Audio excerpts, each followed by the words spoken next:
सुबह का समय था। गांव के किनारे बने बड़े से घर में हर रोज की तरह चहल पहल शुरू हो चुकी थी। आंगन में तुलसी के पास दीपक जल रहा था और रसोई से घी और मसालों की मनमोहक खुशबू पूरे घर में फैल रही थी। उस घर में दो बहुएं रहती थी, बड़ी बहू सुनीता और छोटी बहू पूजा।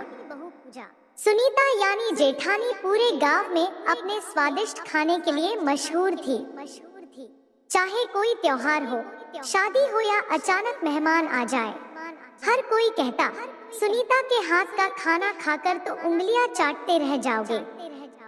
दूसरी ओर पूजा यानी देवरानी नई नई शादी करके आई थी। वह भी खाना बनाना जानती थी, लेकिन जितनी तारीफ सुनीता की होती उतनी उसकी कभी नहीं हुई। शुरुआत में उसे यह बात बुरी नहीं लगती थी, मगर धीरे धीरे लोगों की हर समय होने वाली तुलना उसके मन में हल्की सी जलन भरने लगी। एक दिन पड़ोस की चाची बोली, पूजा बेटा, तुम भी अच्छा खाना बनाती हो, लेकिन सुनीता जैसी खुशबू और स्वाद किसी में नहीं है। यह सुनकर पूजा मुस्कुरा तो दी, लेकिन उसके मन में सवाल उठने लगा, आखिर ऐसा क्या राज है जेठानी की रसोई का। उसने कई बार चुपके से देखा। सुनीता वही मसाले इस्तेमाल करती थी, वही दाल, वही चावल और वही सब्जियां। फिर भी स्वाद बिल्कुल अलग होता। एक दिन पूजा ने निश्चय किया कि आज वह पूरा सच जानकर रहेगी। अगली सुबह वह जल्दी उठ गई। अभी सूरज भी पूरी तरह नहीं निकला था। उसने देखा कि सुनीता सबसे पहले रसोई साफ करती है, चूल्हे को कपड़े से पोंछती है, बर्तन करीने से जमाती है और फिर हाथ जोड़कर भगवान के सामने दीपक जलाती है। इसके बाद वह मुस्कुराते हुए खाना बनाना शुरू करती है। पूजा ने सोचा, बस इतना ही, इसमें कौन सा बड़ा राज है। लेकिन उसने ध्यान से देखा कि सुनीता खाना बनाते समय कभी गुस्सा नहीं करती, किसी की बुराई नहीं करती और न ही जल्दबाजी दिखाती। अगर कोई कुछ पूछ ले तो वह मुस्कुराकर जवाब देती। दोपहर में जब सबने खाना खाया तो हमेशा की तरह सभी ने सुनीता की तारीफ की। अब पूजा की जिज्ञासा और बढ़ गई। कुछ दिनों बाद गांव में एक बड़ा भोज होना था। इस बार घर वालों ने तय किया कि आधा खाना सुनीता बनाएगी और आधा पूजा। पूजा ने पूरी मेहनत की, महंगे मसाले खरीदे, नए बर्तन निकाले और घंटों मेहनत करके खाना तैयार किया। सुनीता ने हमेशा की तरह साधारण तरीके से खाना बनाया। जब मेहमान खाने बैठे तो सभी ने दोनों का। अब पूजा की जिज्ञासा और बढ़ गई। कुछ दिनों बाद गांव में एक बड़ा भोज होना था। इस बार घर वालों ने तय किया कि आधा खाना सुनीता बनाएगी और आधा पूजा। पूजा ने पूरी मेहनत की, महंगे मसाले खरीदे, नए बर्तन निकाले और घंटों मेहनत करके खाना तैयार किया। सुनीता ने हमेशा की तरह साधारण तरीके से खाना बनाया। जब मेहमान खाने बैठे तो सभी ने दोनों का भोजन चखा। सबने पूजा के खाने की भी तारीफ की, लेकिन जब सुनीता का खाना खाया तो लोगों के चेहरे खिल उठे। वाह, ऐसा स्वाद तो कहीं नहीं मिलता। यह सुनकर पूजा उदास हो गई। रात को वह चुपचाप आंगन में बैठी थी। तभी सुनीता उसके पास आई। क्या बात है पूजा, आज बहुत शांत हो। पूजा की आंखें भर आईं। दीदी, मैं सच जानना चाहती हूँ, आपके खाने में ऐसा क्या है जो मेरे खाने में नहीं। मैंने तो सब कुछ वैसा ही किया जैसा आपने किया। सुनीता मुस्कुराई। अगर सच जानना चाहती हो तो कल सुबह मेरे साथ रहना। अगले दिन दोनों साथ में रसोई में पहुंची। सुनीता ने कहा, आज खाना तुम बनाओ, मैं सिर्फ देखूंगी। पूजा ने काम शुरू किया। थोड़ी देर बाद उसने जल्दी जल्दी सब्जी काटनी शुरू की। सुनीता बोली, आराम से, खाना जल्दी नहीं, प्यार से बनता है। फिर पूजा ने नमक डालते समय बिना देखे एक मुट्ठी डाल दी। सुनीता ने रोका, हर चीज नाप तौल कर डालो। थोड़ी देर बाद पूजा ने देखा कि दूध उबलकर बाहर निकल गया। वह झुंझला कर बोली, आज तो कुछ भी ठीक नहीं हो रहा। सुनीता ने उसका हाथ पकड़कर कहा, यही तो फर्क है। जब मन अशांत होता है तो हाथ भी गलती करते हैं। पूजा ध्यान से सुनती रही। फिर सुनीता ने एक डिब्बा उठाया। पूजा की आंखें चमक उठी। क्या इसमें कोई खास मसाला है? सुनीता ने डिब्बा खोला। अंदर कुछ भी नहीं था। पूजा हैरान रह गई। यह खाली है। सुनीता हंस पड़ी। हाँ, यह खाली डिब्बा मुझे रोज याद दिलाता है कि अगर मन में अहंकार, ईर्ष्या और गुस्सा भर जाएगा तो स्वाद के लिए जगह ही नहीं बचेगी। पूजा चुप हो गई। सुनीता ने आगे कहा, रसोई का सबसे बड़ा मसाला कोई पाउडर नहीं, बल्कि धैर्य, सफाई, अनुशासन और परिवार के लिए प्रेम है। यह सुनकर पूजा की आंखों में आंसू आ गए। दीदी, मैं आपसे जलने लगी थी। मुझे लगा आपके पास कोई गुप्त नुस्खा है। सुनीता ने उसे गले लगा लिया। हर इंसान सीख सकता है, बस मन साफ होना चाहिए। उस दिन के बाद पूजा बदल गई। अब वह सुबह जल्दी उठती, रसोई साफ रखती, भगवान का स्मरण करती और बिना किसी शिकायत के खाना बनाती। सबसे बड़ी बात, उसने तुलना करना छोड़ दिया। कुछ महीनों बाद घर में फिर एक बड़ा समारोह हुआ। इस बार पूरा खाना पूजा ने बनाया। जब मेहमानों ने खाना खाया तो सभी ने कहा, वाह, आज तो खाना बिल्कुल सुनीता जैसा स्वादिष्ट है। सुनीता मुस्कुराकर बोली, नहीं, यह पूजा के अपने हाथों का स्वाद है। पूजा ने जवाब दिया, दीदी, यह स्वाद आपने ही सिखाया है। धीरे धीरे दोनों बहनों जैसा रिश्ता निभाने लगी। गांव की महिलाएं जब भी स्वादिष्ट भोजन का राज पूछती तो पूजा मुस्कुराकर कहती, राज किसी मसाले में नहीं, बल्कि उस भावना में है जिसके साथ खाना बनाया जाता है।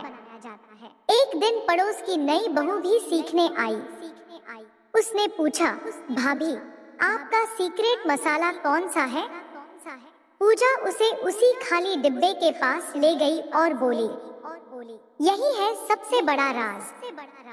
पहले अपने मन को ईर्ष्या, गुस्से और अहंकार से खाली करो, फिर उसमें प्रेम, धैर्य और सेवा भर दो। उसके बाद साधारण दाल भी लोगों को याद रह जाएगी। उस दिन से वह खाली डिब्बा पूरे परिवार के लिए एक सीख बन गया। जब भी किसी के मन में क्रोध या तुलना आती, वह डिब्बा देखकर मुस्कुरा देता। समय बीतता गया। दोनों देवरानी जेठानी ने मिलकर रसोई को सिर्फ खाना बनाने की जगह नहीं रहने दिया, बल्कि उसे प्रेम, सम्मान और अपनापन बांटने का स्थान बना दिया। अब घर आने वाला हर मेहमान सिर्फ भोजन की नहीं, बल्कि उस घर के स्नेह की भी तारीफ करता था। सुनीता और पूजा के बीच अब पहले जैसा रिश्ता नहीं रहा था। जहाँ पहले दोनों के बीच अनकही दूरी थी, वहीं अब दोनों बहनों की तरह हर काम साथ करती थी। सुबह की रसोई हो, खेत से आई ताजी सब्जियां चुननी हो या त्योहार की तैयारियां, हर जगह दोनों की हंसी गूंजती रहती। पूजा ने अब केवल स्वादिष्ट खाना बनाना ही नहीं सीखा था, बल्कि यह भी समझ लिया था कि रसोई केवल पेट भरने की जगह नहीं होती, बल्कि पूरे परिवार को जोड़ने वाली डोर होती है। कुछ ही महीनों में पूरे गांव में चर्चा होने लगी कि अब छोटी बहू भी बड़ी बहू जितना स्वादिष्ट खाना बनाती है। एक दिन पड़ोस के गांव से एक प्रसिद्ध हलवाई गिरधारी लाल आया। उसने सुनीता और पूजा के हाथ का खाना खाया तो दंग रह गया। वह बोला, मैंने बड़े बड़े शहरों में खाना बनाया है, लेकिन घर के खाने में इतना अपनापन कम ही मिलता है। आखिर तुम लोग ऐसा क्या करती हो? सुनीता मुस्कुराकर बोली, हम बस इतना ध्यान रखते हैं कि रसोई में कदम रखने से पहले मन साफ हो, हलवाई ने हंसते हुए कहा, अगर इतना आसान होता तो हर कोई अच्छा रसोइया बन जाता। पूजा ने जवाब दिया, बात आसान होने की नहीं, आदत बनाने की है। यह बात वहाँ मौजूद कई लोगों के दिल को छू गई। नई चुनौती। इसी बीच गांव के प्रधान ने घोषणा की कि इस वर्ष अन्नपूर्णा महोत्सव का आयोजन होगा। आसपास के 10 गांवों की महिलाएं इसमें भाग लेंगी। जो सबसे स्वादिष्ट और पौष्टिक भोजन बनाएगी उसे अन्नपूर्णा सम्मान मिलेगा। गांव वालों ने एक स्वर में कहा, हमारे गांव की ओर से सुनीता और पूजा जाएंगी।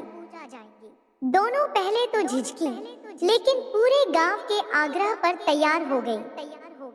प्रतियोगिता की तैयारी शुरू हो गई। सुनीता ने कहा, हम कोई महंगी डिश नहीं बनाएंगे। पूजा ने पूछा, फिर क्या बनाएंगे? सुनीता बोली, ऐसा भोजन बनाएंगे जो हर गरीब और अमीर के घर में बन सके। दोनों ने मिलकर मेन्यू बनाया। देसी घी की दाल, बाजरे की रोटी, लहसुन की चटनी, मौसमी सब्जी, खीर और ताजा मट्ठा।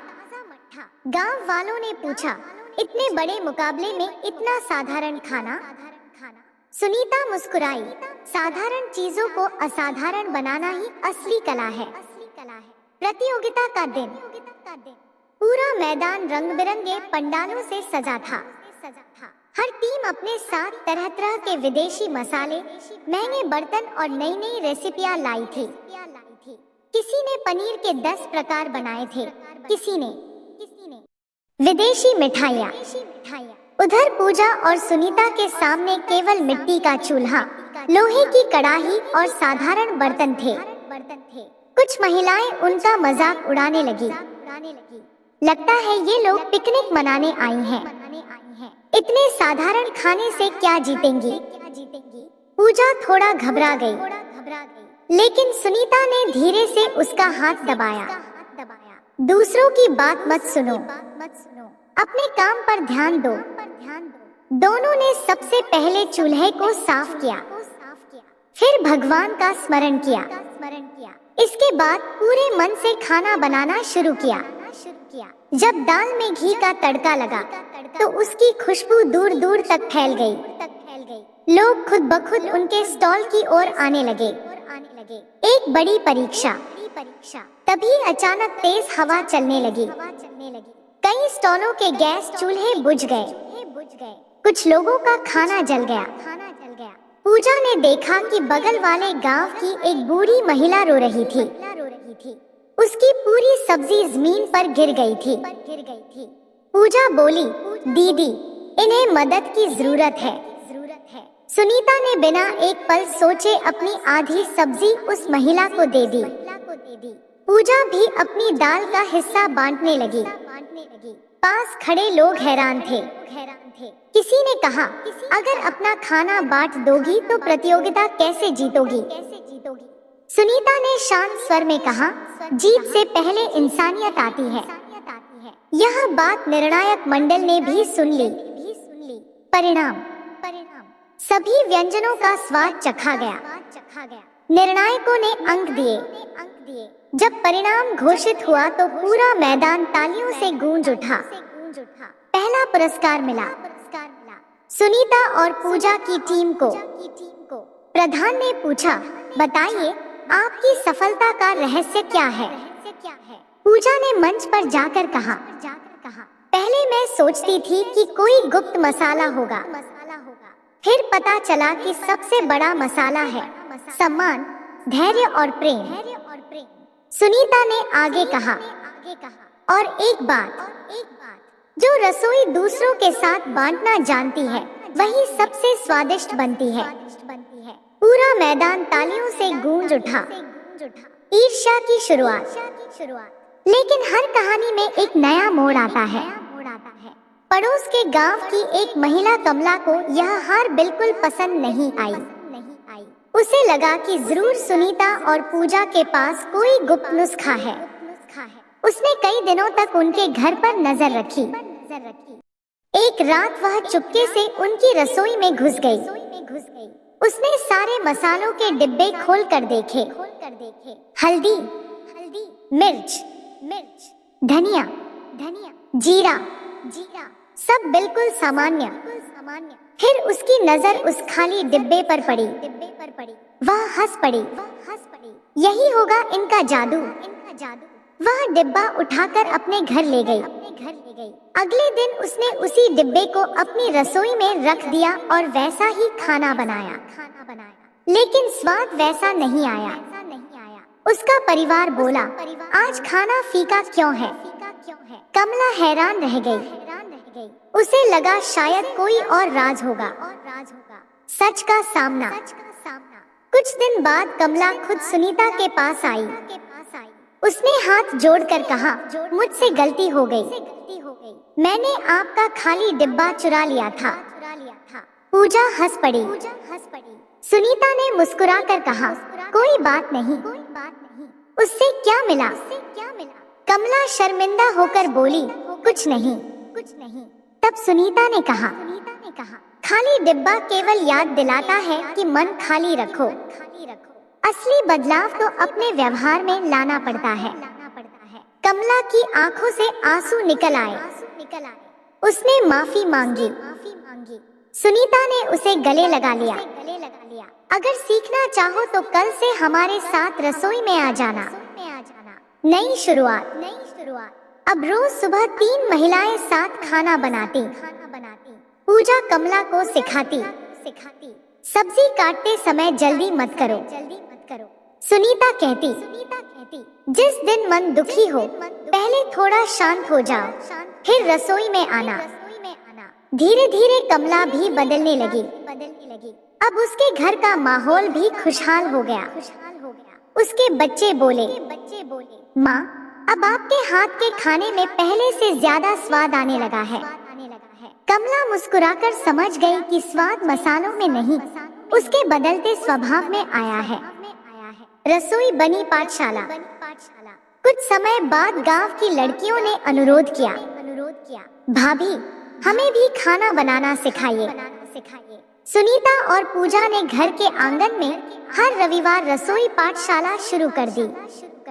वहाँ केवल रेसिपी नहीं सिखाई जाती थी, वहाँ सिखाया जाता था भोजन की बर्बादी न करना, स्वच्छता का महत्व, परिवार के साथ मिलकर खाना खाना, किसानों की मेहनत का सम्मान करना और सबसे जरूरी, रोटी के साथ रिश्तों में भी मिठास परोसना।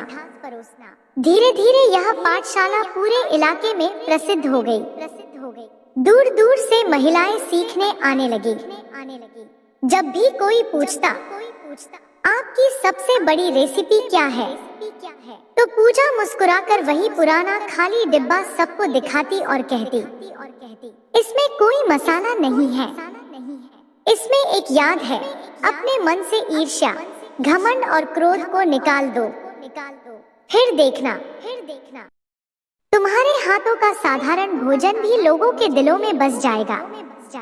उस दिन सभी ने महसूस किया कि रसोई का असली राज किसी डिब्बे में नहीं, बल्कि इंसान के दिल में छिपा होता है। गांव की रसोई पाठशाला अब दूर दूर तक प्रसिद्ध हो चुकी थी। हर रविवार आसपास के कई गांवों की महिलाएं, लड़कियां और कुछ पुरुष भी वहां खाना बनाना सीखने आने लगे थे। लेकिन वहां केवल रेसिपी नहीं सिखाई जाती थी, बल्कि यह भी सिखाया जाता था कि भोजन केवल पेट भरने के लिए नहीं, बल्कि रिश्तों में प्रेम और सम्मान बनाए रखने का माध्यम भी है। एक दिन सुबह सुबह गांव में एक चमचमाती कार आकर रुकी। पूरे गांव के बच्चे उसके पीछे पीछे दौड़ने लगे। कार से एक प्रसिद्ध शहर के शेफ आरव मेहरा उतरे। वे कई बड़े होटलों में काम कर चुके थे और टीवी के कुकिंग शो में भी दिखाई देते थे। उन्होंने कई देशों का खाना बनाया था, लेकिन पिछले कुछ दिनों से वे एक ही बात सुन रहे थे, एक छोटे से गांव की 2 बहुएं ऐसा खाना बनाती हैं, जिसका स्वाद लोग कभी नहीं भूलते। आरव सीधे सुनीता और पूजा के घर पहुँचे। उन्होंने नम्रता से कहा, नमस्ते। मैं शहर से आया हूँ। मैंने आपके हाथ के खाने की बहुत तारीफ सुनी है। मैं आपका वह गुप्त राज जानना चाहता हूँ। सुनीता मुस्कुराकर बोली, हमारे यहाँ मेहमान पहले भोजन करते हैं, फिर बातें होती हैं। पूजा ने तुरंत ताजी रोटियां सेंकी, दाल पर घी का तड़का लगाया, हरी चटनी रखी और मिट्टी के गिलास में मट्ठा परोसा। आरव ने पहला कौर मुंह में रखा। वे कुछ पल चुप रहे, फिर बोले, अद्भुत। मैंने इससे महंगा खाना खाया है, लेकिन इससे स्वादिष्ट नहीं। उन्होंने चारों तरफ देखा, लेकिन यहाँ तो कोई विदेशी मसाला नहीं है, न महंगे बर्तन। फिर यह स्वाद कैसे? सुनीता ने वही पुराना खाली डिब्बा उनके सामने रख दिया। आरव हंस पड़े। क्या यही प्रसिद्ध डिब्बा है? पूजा बोली, जी, लेकिन इसमें मसाला नहीं, एक सीख है। शहर से आया प्रस्ताव। आरव ने दोनों से कहा, मैं चाहता हूँ कि आप दोनों मेरे साथ शहर चलें। मैं आपके नाम से एक बड़ा रेस्टोरेंट खोलना चाहता हूँ। लाखों रुपए की कमाई होगी। गांव वाले भी खुश हो गए। अरे बहुओं, यह तो बहुत बड़ा मौका है। लेकिन सुनीता शांत रही। उसने कहा, हमें सोचने के लिए थोड़ा समय चाहिए। रात को पूरा परिवार बैठा।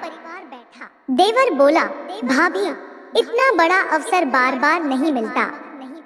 सास ने कहा, अगर तुम शहर चली जाओगी तो इस गांव का क्या होगा? पूजा दुविधा में थी। एक तरफ सपनों का शहर, दूसरी तरफ अपना गांव।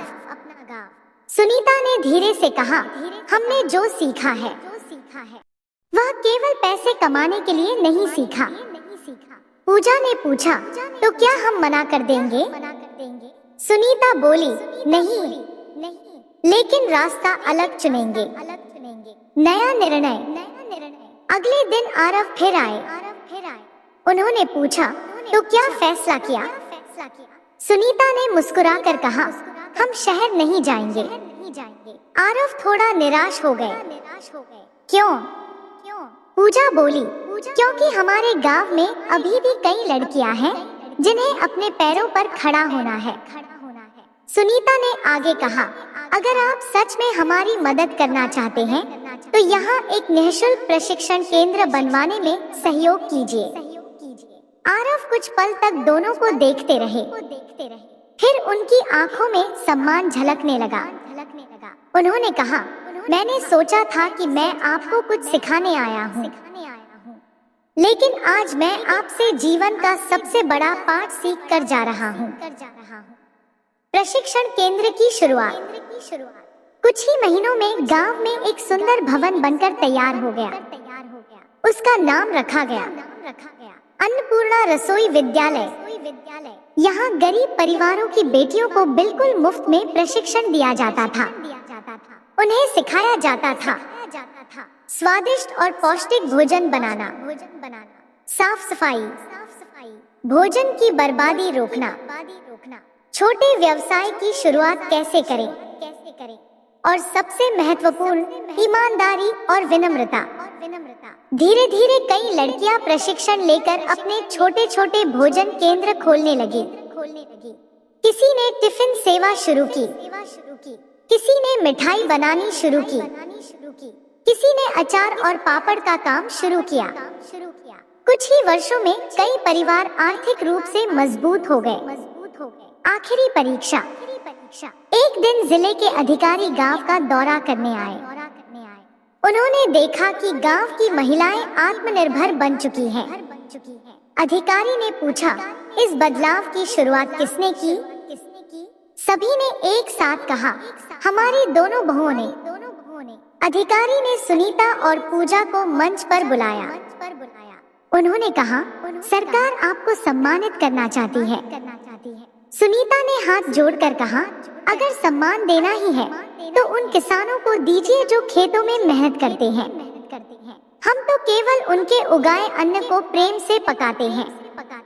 यह सुनकर पूरा पंडाल तालियों से गूंज उठा। खाली डिब्बे की असली विरासत। कुछ वर्षों बाद रसोई विद्यालय बहुत प्रसिद्ध हो गया। देश के अलग अलग राज्यों से लोग वहां सीखने आने लगे।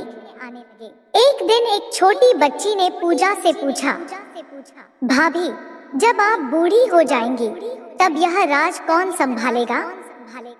पूजा मुस्कुराई।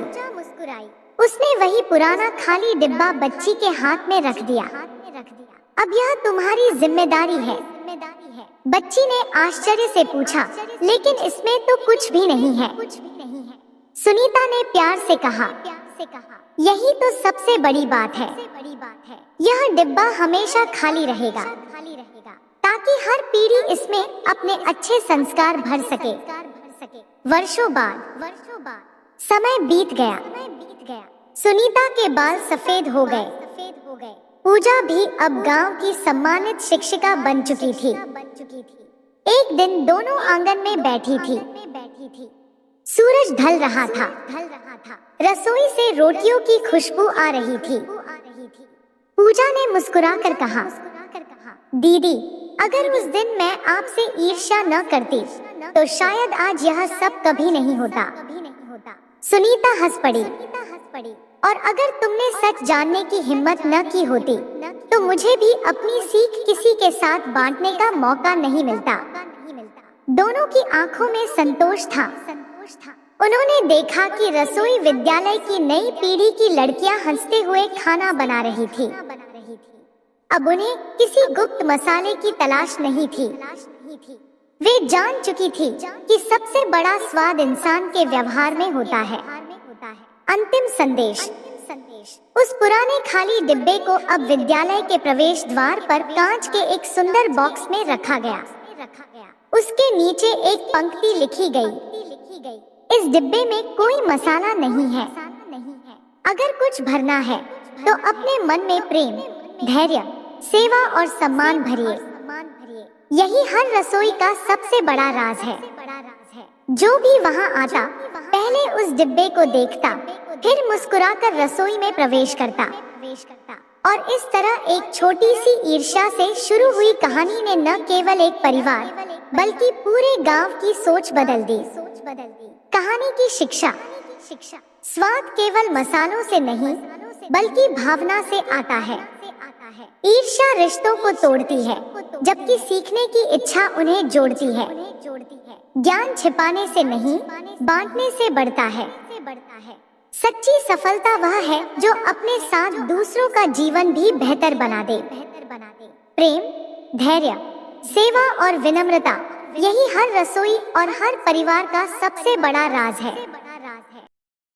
दोस्तों, हर रोज ऐसे ही इंटरेस्टिंग कहानी सुनने के लिए चैनल को like, share, comment and subscribe जरूर करें। Thanks for watching.